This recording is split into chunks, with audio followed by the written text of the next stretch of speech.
Hola, muy buenas tardes. Mi nombre es Alejandra Arauz Godínez. Soy licenciada en psicopedagogía, egresada de este instituto, y les voy a impartir la materia de aprendizaje acelerado a Psicopedagogía Generación 25, plantel Tlalpan. Sé que esta es una forma diferente de impartir la primera clase, pero esperemos que todos se encuentren bien y podamos restablecer nuestra forma habitual de estar en clase. Recordemos que vamos a tener 4 clases: el 6 de noviembre, el 13, el 20 y el 27 de noviembre. Ahora, vamos a ver qué es aprendizaje acelerado. El aprendizaje acelerado tiene sus orígenes en Bulgaria, a principios de los años 60, que fue investigada por el doctor Georgi Lozanov.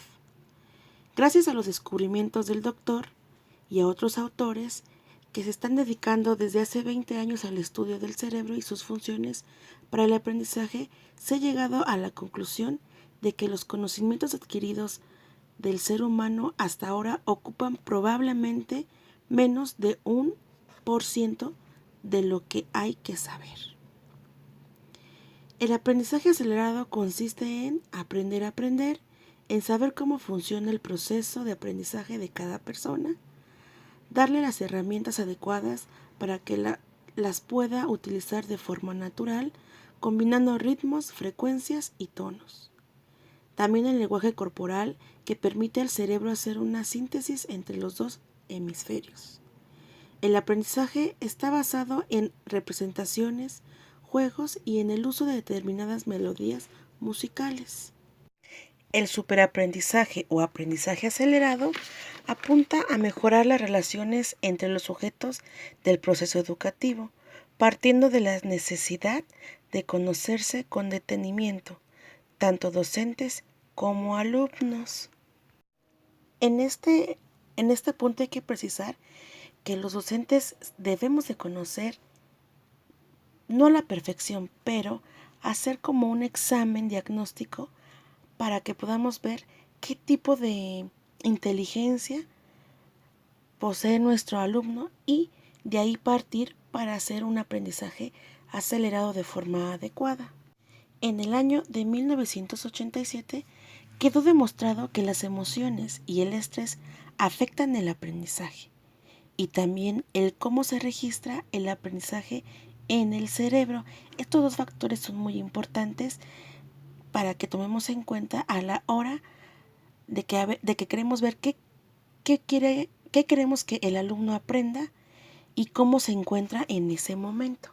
Por otro lado, para Garner y David Perkins, que fueron coordinadores de un proyecto en la Universidad de Harvard, detectaron que tenemos muchas formas de aprender y de entender y saber. En un inicio ellos habían detectado que existen 7 canales para aprender y procesar la información que vamos acumulando paso o año por año en nuestra época de estudio, y esas se les llamó las inteligencias básicas, que viene siendo la lógica, la auditiva, la visual, la verbal, la kinestésica, la interpersonal y la intrapersonal, que a estas les llamamos la teoría de las inteligencias múltiples, las cuales nos sirven para detectar y saber cómo podemos aprender, de qué manera nos es más fácil y así no tener que no se nos haga tan complejo o que se les haga tan complejo a los alumnos a la hora de que se les está impartiendo una clase y tengan un mayor aprendizaje. Ahora, a partir de estas inteligencias, se ha detectado que para poder motivar a los alumnos necesitamos a otras herramientas. Y pues bueno, una de ellas es motivar el uso de la música.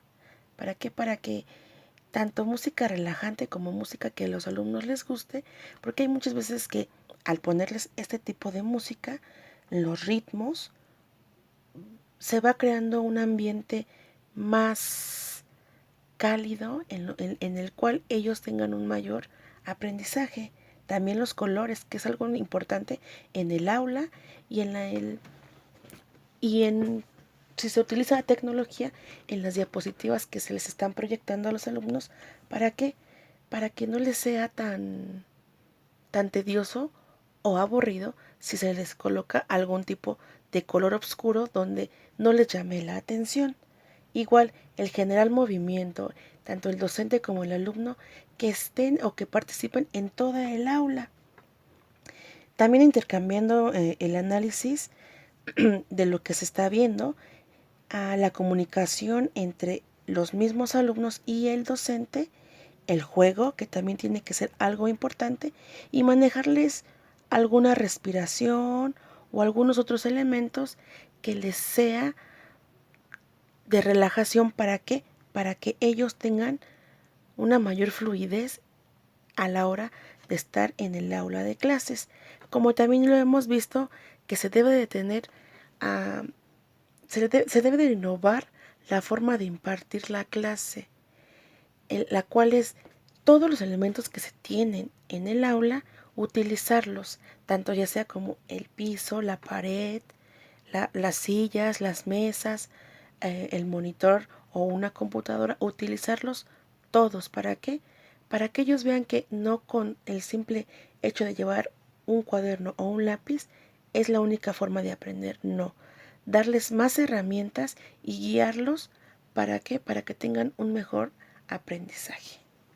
Ahora bien, estas concepciones rompen con los esquemas tradicionales, haciendo que el papel del maestro o docente se transforme totalmente dentro de las aulas, dejando de ser la autoridad o dueño del conocimiento. ¿Para qué? Para que el docente se convierta en un facilitador, una guía, un compañero. ¿Para qué? Para que despierte a los alumnos el gusto por aprender, accesando a ellos a través de las inteligencias múltiples, que posteriormente las vamos a definir una por una. Para poder enseñar las inteligencias múltiples, se ha diseñado un instrumento multidimensional y multisensorial para la adquisición y la retención de información de una manera más fácil, rápida, dinámica y, bueno, a esto le llamamos aprendizaje acelerado. Ahora hablaremos de los objetivos del aprendizaje acelerado. Para mejorar el aprendizaje es necesario introducir los métodos y medios que se consideran más eficientes para facilitar dicho aprendizaje. Es necesario precisar que los métodos y los medios, su función principal es la enseñanza, y para considerar que los alumnos logren un aprendizaje, es necesario la interacción entre todos ellos. Aquí, muy importante, y lo vuelvo a mencionar, que el docente haga una interacción entre los alumnos. Es más, podría hacer la pregunta, ¿cómo nos sentaban antes en la primaria? Uno tras otro, dándole la espalda al compañero de al lado, a lo mejor al de atrás también, pero no tenemos esa interacción visual con nuestros compañeros. Entonces, ahora una de las, creo yo, buenas técnicas para que tengan una interacción y todos se conozcan es sentarnos en U, donde todos nos podamos ver y a la hora de que el docente esté interactuando pueda pasar a cada uno de ustedes y sin mayor problema podamos interactuar, opinar sin ningún. Y bueno, antes de preparar la introducción y de seleccionar el material para la aplicación de las técnicas de aprendizaje acelerado, es importante establecer cuáles son los objetivos que quiero tener y a continuación los vamos a presentar. Tenemos 4 puntos. El primero, implicar activamente el cerebro emocional. ¿Para qué? Para que facilitemos el modo de procesar y de memorizar la información que nos van dando en nuestro proceso. El segundo, sincronizar las actividades del cerebro izquierdo y derecho. Hacer o tratar de que los dos lados de nuestro cerebro funcionen de la misma manera, que en un momento más les voy a platicar y les voy a mencionar cuáles son las características de los hemisferios del cerebro. El número 3 de los objetivos es movilizar las 8 inteligencias. ¿Para qué? Para que el aprendizaje sea más accesible para todos y que puedan utilizar todos los recursos que tiene el cerebro. El siguiente es introducir momentos de relajación para los procesos de consolidación. Aquí sé que hay veces que tenemos que estar memorizando algunas que otras cosas, pero es indispensable para la vida, que debemos de almacenar en nuestra memoria. Y la memoria es una parte vital del proceso de aprendizaje al cual nos vivimos. Y también nos encontramos con un autor que en 1985, Colin Rose, escribió un libro llamado Aprendizaje Acelerado, el cual aquí nos mostraba cómo el aprender podría ser una experiencia muy agradable y de satisfacción. ¿Por qué? Porque ahí él nos explica diferentes técnicas de cómo podemos implementar en nuestra aula de clase. Este libro también se presenta la información para la explicación en el aprender y en el pensar, y en donde se desarrollan 6 pasos para un excelente éxito en aprender, lo que él le llamó máster. Ahora vamos a definir qué fue para Colin máster. La M, él la nombró como la motivación para su mente. La mente, decisión y flexibilidad. Aquí lo primeritito que tenemos que tomar en cuenta es cómo vamos a pensar el aprendizaje acelerado. ¿De qué manera lo vamos a potencializar? ¿Cómo lo vamos a explorar? ¿Qué podemos descubrir nuestras limitaciones o nuestra capacidad? Tomar decisión o exponernos a condiciones diferentes y desarrollar la suficiente flexibilidad para adaptarnos a un nuevo entorno. El 2. Adquirir conocimientos. Aquí, estar abiertos de mente y acceder a toda clase de nuevos conocimientos que nos va proporcionando la vida y las personas. Aquí es recolectar la información, ver si podemos o nos sirve o no, y pues bueno, vamos a tener un diferente tipo de aprendizaje. Igual tenemos que aprender con una combinación de alguna inteligencia que es la visual, la auditiva y kinestésica. Estas siempre se van a utilizar o las vamos a combinar, pero estas 3 van a ser una parte dominante de nuestras inteligencias y las cuales nos van a ayudar a descubrir y a centrar cuál es nuestro estilo de aprendizaje. La tercera, saber encontrarle sentido a la información. No solamente buscar por buscar, no. Encontrarle algún significado. ¿Para qué me sirve? ¿Dónde lo voy a utilizar? ¿Me será útil en la vida laboral o práctica? Debo de reflexionar y analizar toda esa información que pues voy recopilando pues en el paso de mi vida tanto profesional, académica, y ver para qué me va a servir. El quinto es trabajar estimulando la memoria. vamos a darle esa sacudida a la memoria, accionarla. ¿Por qué? Porque todos tenemos la misma capacidad para memorizar, para recordar, para comparar. Pero, ¿qué necesitamos? Fortalecerla y ejercitarla. La quinta, exponer redimensionando de lo que se sabe. Bueno, aquí, pues bueno, tenemos conocimientos, tenemos memoria de información que es a corto, mediano y largo plazo. Aquí nos da la oportunidad de exponer o de platicar a nuestros compañeros o al docente algunas experiencias pasadas o conocimientos que nos fueron formando de forma individual o en equipo, que hace que pues estando en el aula de clases nos sirva para retroalimentarnos todos y reforzar algunos conocimientos que a lo mejor pudimos tener olvidados, pero que están en nuestra memoria y que pues algunos de nuestros compañeros nos van a retroalimentar y así poder nosotros recordar esos conocimientos y ese aprendizaje adquirido en el pasado.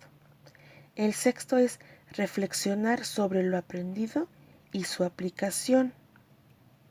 Y pues bueno, aquí es pues construir el conocimiento cuando tenga un significado y relacionarlo con nosotros mismos o en nuestra experiencia laboral. Ahora, de este modo, es conveniente tomar en cuenta que esta es otra manera dentro de las innovaciones para llegar a alcanzar un mayor aprendizaje, teniendo un mejor significado y sentido de la educación que está cobrando nuevos horizontes y que pues no solo es el tener la capacidad de comprender, sino qué rumbo nos está tomando el cambio de la humanidad, de la educación.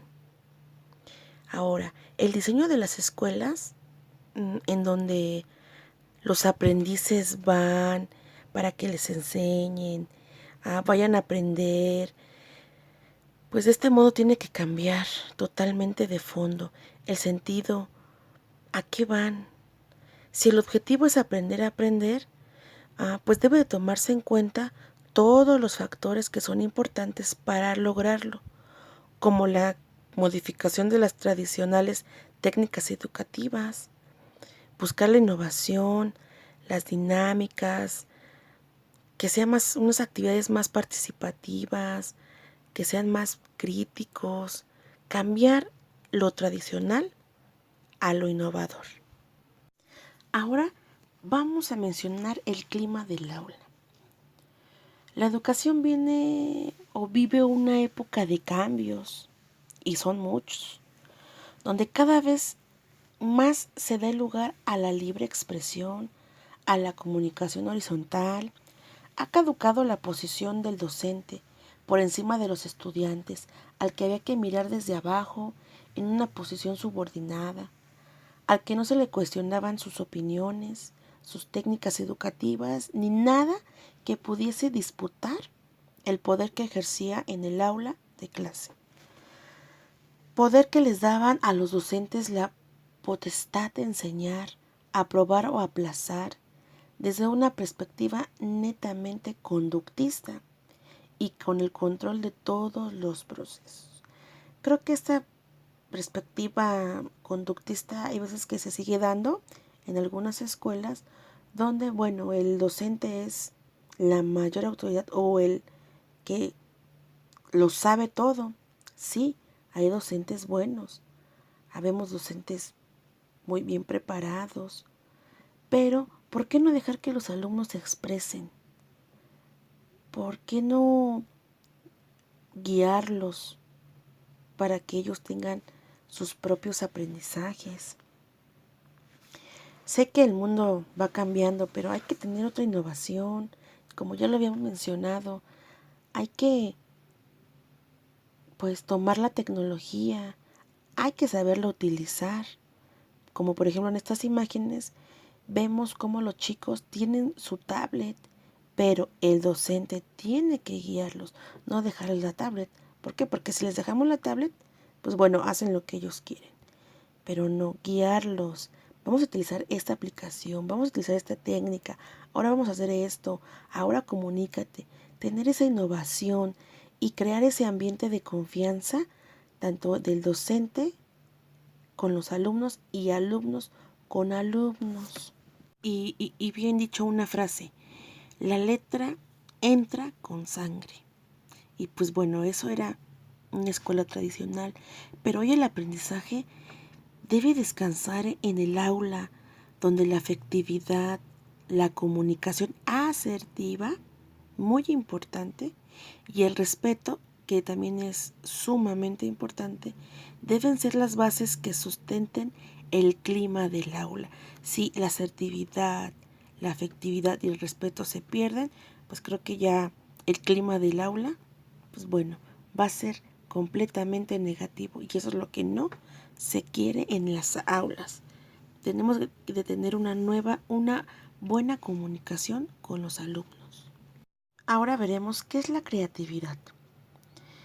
La creatividad es la capacidad del cerebro para llegar a conclusiones nuevas y resolver problemas en una forma original.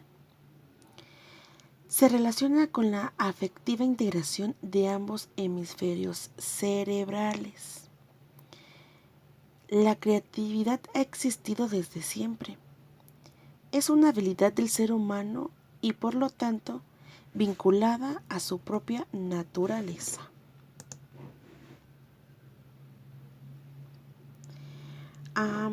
Nos hemos preguntado, ¿y cómo somos creativos? ¿O cómo son los chicos creativas, las chicas, los adolescentes, la gente grande? ¿Cómo es creativa? ¿Por qué? ¿Cómo le hace? Pues bueno, los investigadores se dedicaron a observar y encontraron que hay signos inconfundibles de alto grado de la creatividad. Y son 7, que ahorita los vamos a mencionar. El primero, curiosidad. El individuo se formula preguntas de manera persistente. ¿Y hasta qué voy a hacer? ¿Por qué lo voy a hacer? ¿Para qué? Y se responde. Pero hay veces que no se muestra satisfecho con las explicaciones que se da, sino que profundiza, analiza y vuelve a hacerse las preguntas. Y aquí, bueno, no siempre la curiosidad se va a demostrar verbalmente, sino analítico. El segundo, flexibilidad. Si un método o algún proceso que lo estén haciendo no les da resultados, de inmediatamente vuelven a pensar en otro. No se quedan con eso, sino vuelven a pensar y ven si ese método les puede dar el resultado que ellos ya tenían previsto antes. El tercero, sensibilidad ante los problemas. Aquí ellos visualizan con rapidez la información y ven si las reglas y las contraindicaciones son favorables o no para, pues bueno, el problema que ellos tienen o la innovación que van a realizar. El cuarto, 4. La redefinición. Aquí podemos ver que los significados ocultos se pueden manifestar para que los demás den por hecho y, pues bueno, ellos también puedan descubrir nuevos usos para que estén familiarizados y visualizar conexiones entre los objetos que no guardan ninguna relación con otro, ver para qué pueden servir, qué uso les pueden dar. 5. Conciencia de sí mismos o de sí mismo. Aquí tienen conciencia de ser alguien en particular. pues bueno, aquí se tiene que orientar y se manejan por sí mismos, ya que ellos pueden trabajar durante periodos prolongados. ¿Para qué? Para lo que están teniendo en mente, pues lo hagan a la perfección y pues bueno, siempre tratan de que su proyecto sea único. Y el simple hecho de seguir instrucciones, pues bueno, aquí ellos les sabora, no les gusta, es si ellos están innovando y creando, pues bueno, el seguir ciertas reglas, no, para ellos es algo que no les gusta. 6. Originalidad. Aquí, pues bueno, la palabra se los dice, ¿no? Sus ideas son interesantes, son poco comunes y pues bueno, son sorprendentes. ¿Por qué? Porque es algo de ellos, algo innovador, algo nuevo que jamás nadie tendrá. Y pues bueno, como última tenemos la capacidad de percepción. Y pues bueno, aquí es acceder con, no sé, facilidad a las esferas de la mente de las personas no creativas. Y pues bueno, aquí solo visualizan sus sueños, juegan con sus ideas y pues bueno, son esporádicas o espontáneas que pues bueno, ellos pueden visualizar. Ahora veremos los hemisferios cerebrales. Cada hemisferio es responsable de la mitad del cuerpo, situada en el lado opuesto. Aquí podemos ver que el hemisferio derecho dirige la parte izquierda del cuerpo, mientras que el hemisferio izquierdo dirige la parte derecha del cuerpo. Y pues bueno, cada hemisferio presenta especializaciones que le permiten hacerse cargo de tareas determinadas. El primero, el hemisferio izquierdo, está especializado en el manejo de los símbolos de cualquier tipo, el lenguaje, álgebra, símbolos químicos, partituras musicales y bueno, este es el más analítico y lineal. Procede de forma lógica. En tanto, el hemisferio derecho es más efectivo en la percepción del espacio. Es más global, sintético e intuitivo. Es imaginario y emocional. También podemos destacar que existen personas que son dominantes en su hemisferio derecho y otras dominantes en su hemisferio izquierdo. La utilización diferencial se refleja en la forma de pensar y actuar de cada persona. Aunque cada persona utiliza permanentemente todo su cerebro, existen interacciones continuas entre los dos hemisferios y generalmente uno es más activo que el otro. Pero bueno, nos vamos dando cuenta que también los dos hemisferios pueden ser utilizados por una misma persona, a lo que podríamos llamar una persona genio. Pues bueno, eso viene siendo un poco no tan común, pero sí las hay. Y bueno, cada hemisferio procesa la información que recibe de manera diferente. Hay distintas formas de pensamiento asociadas con cada hemisferio. El hemisferio izquierdo es descrito a veces como analítico, debido a que se especializa en reconocer las partes que constituyen un conjunto. También podemos ver que el proceso del hemisferio izquierdo también es lineal y secuencial. Pasa de un punto al siguiente de modo gradual, paso a paso. Y pues bueno, es especialmente eficiente para reconocer información verbal y para codificar y decodificar el habla. Y pues bueno, También el hemisferio derecho, por otra parte, no actúa linealmente, sino que procesa simultáneamente en paralelo. Es especialmente eficiente en el proceso visual y espacial, que esto vienen siendo las imágenes. Y pues bueno, podemos también mencionar que el hemisferio holístico, normalmente el derecho, procesa la información de una manera global, partiendo de un todo para entender las distintas partes que lo componen. El hemisferio holístico es intuitivo en vez de lógico. Piensa en imágenes y en sentimientos. Este hemisferio emplea un estilo de pensamiento divergente, creando una variedad y una cantidad de ideas nuevas más allá de los patrones convencionales. Un hemisferio no es más importante que el otro, no.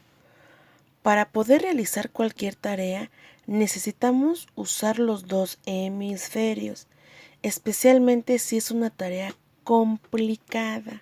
Recordemos que hay veces que tanto el hemisferio izquierdo, que es lógico, y el hemisferio derecho, que es holístico, cuando tenemos alguna actividad o alguna tarea, tenemos que utilizar los dos. ¿Por qué? Porque hay veces que unas personas, pues bueno, tienen más desarrollado el hemisferio izquierdo que el derecho y pues bueno, les va a usar el doble para poder entender. Pero para poder aprender bien, necesitamos los dos hemisferios. La mayoría de nosotros tendemos a usar uno más que otro, o preferimos pensar de una manera o de otra. Cada manera de pensar está asociada con distintas habilidades.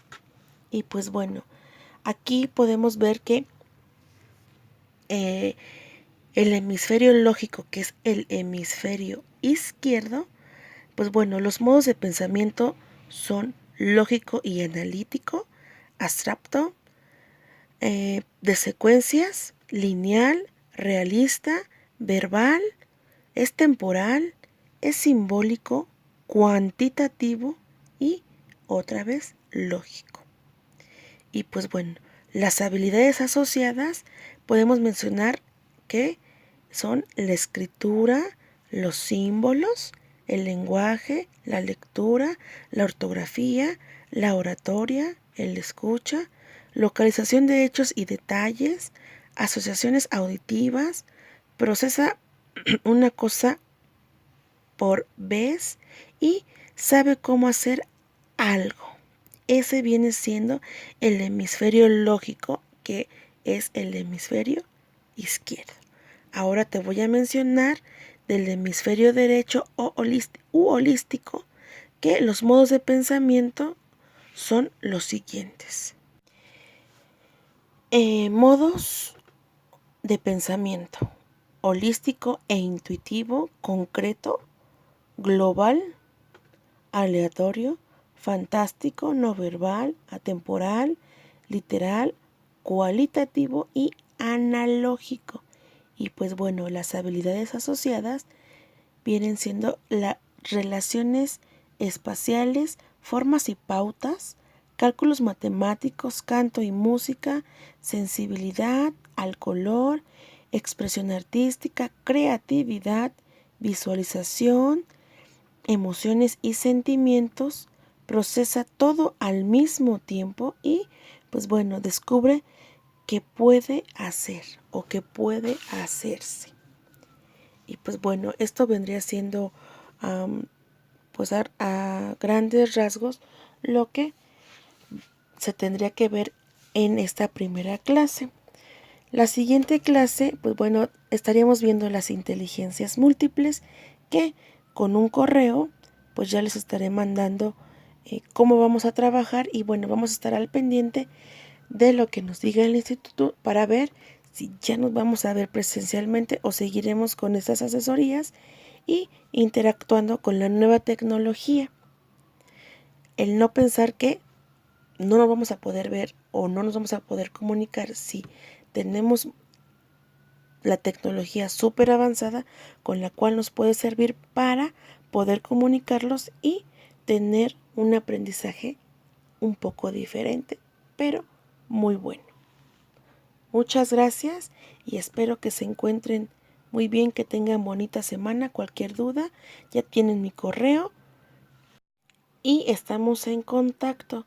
Cualquier cosa que necesiten, me la hacen saber. Muchas gracias, chicas, que estén muy bien. Hasta luego.